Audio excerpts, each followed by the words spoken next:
Assalamualaikum warahmatullahi wabarakatuh, damai sejahtera, Om Swastiastu, Namo Buddhaya, salam kebajikan, rahayu untuk kita semua yang menyaksikan video ini, salam dan bahagia Bapak dan Ibu Guru Penggerak. Saya Ruby Janto, calon guru penggerak Angkatan 11 Kabupaten Muara Enim. Saya akan memaparkan aksi nyata modul 1. 1 tentang filosofi Ki Hajar Dewantara.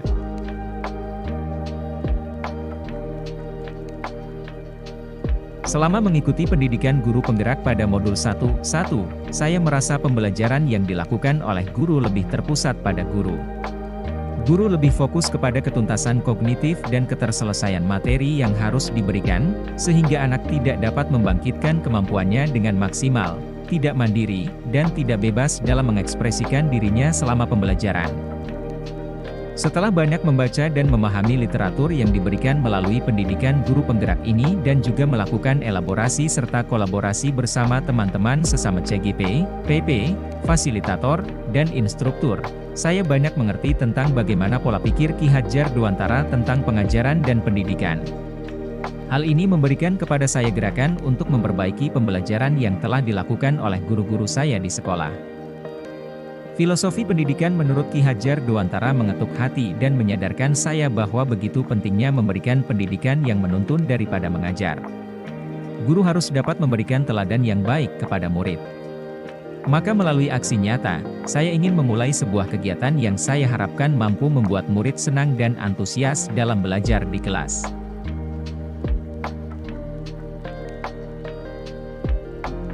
Filosofi pendidikan menurut Ki Hajar Dewantara mengetuk hati dan menyadarkan saya bahwa hal pertama yang saya lakukan adalah meminta teman-teman guru untuk mengubah dan memvariasikan metode pembelajaran menjadi student center dengan menerapkan nilai kolaboratif, aktif, dan mandiri dengan metode lesson study.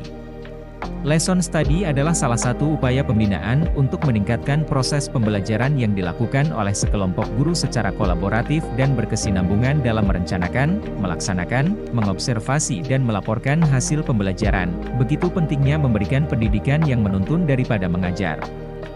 Guru harus dapat memberikan teladan yang baik kepada murid.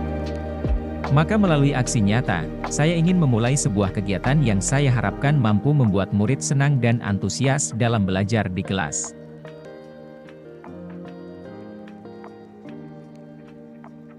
Langkah pertama saya melakukan aksi nyata perubahan tersebut dimulai dengan kegiatan perencanaan. Perencanaan diawali dengan kegiatan menganalisis kebutuhan dan permasalahan yang dihadapi dalam pembelajaran, seperti masalah-masalah hasil akhir dalam pembelajaran, metode, media, evaluasi dan sebagainya. Kesimpulan hasil analisis kebutuhan dan permasalahan hendaknya menjadi bagian yang harus dipertimbangkan dalam penyusunan RPS sehingga menjadi perencanaan yang sanggup mengantisipasi segala kemungkinan yang akan terjadi selama pelaksanaan pembelajaran, baik pada tahap awal, tahap inti sampai dengan tahap akhir pembelajaran. Tahap selanjutnya, teman-teman guru berkolaborasi dengan teman-teman satu rumpun pelajarannya membuat perangkat pembelajaran. Teman-teman guru pun menggali lebih dalam mengenai pembelajaran yang berpihak kepada murid lebih dalam dengan membaca berbagai literatur yang mereka peroleh di media sosial website-website yang berhubungan dengan model, metode, strategi, pendekatan, dan teknik. Selanjutnya, guru mulai mempraktikkan pembelajaran mereka berdasarkan perangkat yang sudah mereka susun berdasarkan masukan dan saran dari teman-teman guru. Pada tahapan pelaksanaan terdapat dua kegiatan utama yaitu, 1. Kegiatan pelaksanaan pembelajaran yang dilakukan oleh salah seorang guru yang disepakati atau atas permintaan sendiri untuk mempraktikkan rencana pembelajaran yang telah disusun bersama, dan 2. Kegiatan pengamatan atau observasi yang dilakukan oleh guru lainnya. Supaya kegiatan lesson study dapat dilaksanakan dengan baik, maka hendaknya memperhatikan beberapa hal yang harus dipenuhi dalam tahapan pelaksanaan, diantaranya 1. Guru model melaksanakan proses pembelajaran sesuai dengan rencana pembelajaran yang telah disusun bersama. 2. Murid menjalani proses pembelajaran dalam setting yang wajar, natural, apa adanya dan tidak dalam terpaksa karena kegiatan lesson study. 3. Guru pengamat tidak boleh mengganggu jalannya kegiatan pembelajaran dan mengganggu konsentrasi guru model dan murid. 4. Guru pengamat melakukan pengamatan terhadap interaksi murid dengan murid, murid dengan bahan ajar, murid dengan guru model, murid dengan lingkungan dan sebagai dengan menggunakan instrumen pengamatan yang telah disiapkan dan disusun bersama-sama. 5. Guru pengamat harus dapat belajar dari proses pembelajaran yang sedang berlangsung dan bukan untuk mengevaluasi guru model. 6. Guru pengamat dapat melakukan merekam proses pembelajaran dengan video kamera atau foto digital untuk keperluan dokumentasi dan bahan analisis lebih lanjut dan kegiatan perekaman tersebut hendaknya tidak mengganggu proses pembelajaran. 7. Guru pengamat melakukan pencatatan terhadap perilaku belajar murid selama pembelajaran berlangsung, misalnya cara berkomunikasi. Catatan dibuat berdasarkan urutan pengalaman belajar murid yang tercantum dalam rencana pembelajaran dan sedapat mungkin mencantumkan nama murid yang berperilaku. Tahap terakhir dari aksi nyata ini adalah SI atau refleksi. Kegiatan yang dilakukan adalah dalam bentuk diskusi. Refleksi diikuti seluruh peserta lesson study yang dipandu oleh kepala sekolah, guru yang ditunjuk melakukan observasi di dalam kelas. Diskusi dimulai dari penyampaian kesan-kesan guru model yang telah mempraktikkan pembelajaran dengan menyampaikan komentar atau kesan umum maupun kesan khusus atas proses pembelajaran yang dilakukannya, terutama mengenai kesulitan dan permasalahan yang dirasakan dalam menjalankan rencana pembelajaran yang telah disusun. Selanjutnya, semua guru pengamat menyampaikan tanggapan atau saran secara bijak terhadap proses pembelajaran yang telah dilaksanakan. Tanggapan tidak ditujukan kepada penampilan guru model dan disampaikan dengan dukungan bukti-bukti yang diperoleh dari hasil pengamatan dan tidak didasarkan atas opini. Berbagai pembicaraan yang berkembang dalam diskusi dapat dijadikan umpan balik bagi seluruh guru untuk kepentingan perbaikan atau peningkatan proses pembelajaran.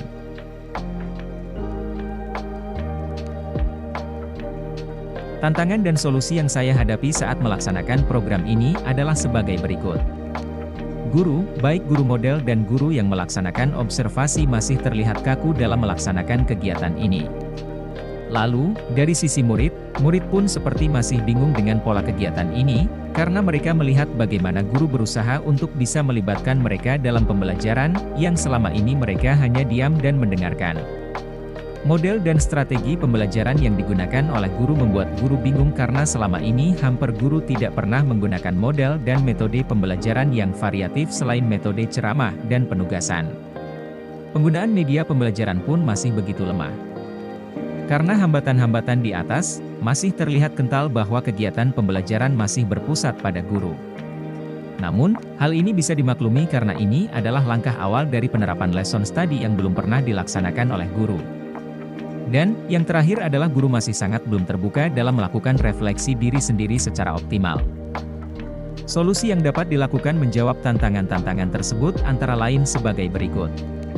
Pertama, guru dapat lebih mendalami berbagai konsep pembelajaran dalam PMM dengan mengikuti pelatihan mandiri yang ada di dalamnya. Lalu, guru juga harus mempelajari dan memahami berbagai macam strategi, model, pendekatan yang dapat digunakan di dalam kelas yang menyenangkan dan berpihak pada murid. Kegiatan yang tidak kalah baiknya adalah coaching yang membantu guru menemukan dan mengatasi berbagai hambatan yang mereka temui selama pembelajaran. Di sini peran kepala sekolah sangat dibutuhkan sebagai pendamping guru menemukan titik terbaik mereka dalam melakukan refleksi. Sebagai penguatan, guru harus dapat membangun kerjasama dan berkolaborasi dalam komunitas belajar di sekolah. Kegiatan dalam Kombel harus disusun dengan baik dan rutin guna membahas berbagai skill yang dibutuhkan guru dalam pembelajaran yang berdiferensiasi. Dan langkah terakhir sebagai sebuah solusi, adalah melaksanakan kegiatan lesson study berdampingan dengan kegiatan supervisi yang harus dilaksanakan minimal 2 kali dalam tiap semester. Berikut ini testimoni dari beberapa orang guru dan murid yang terlibat dalam kegiatan atau program lesson study yang sudah dilaksanakan.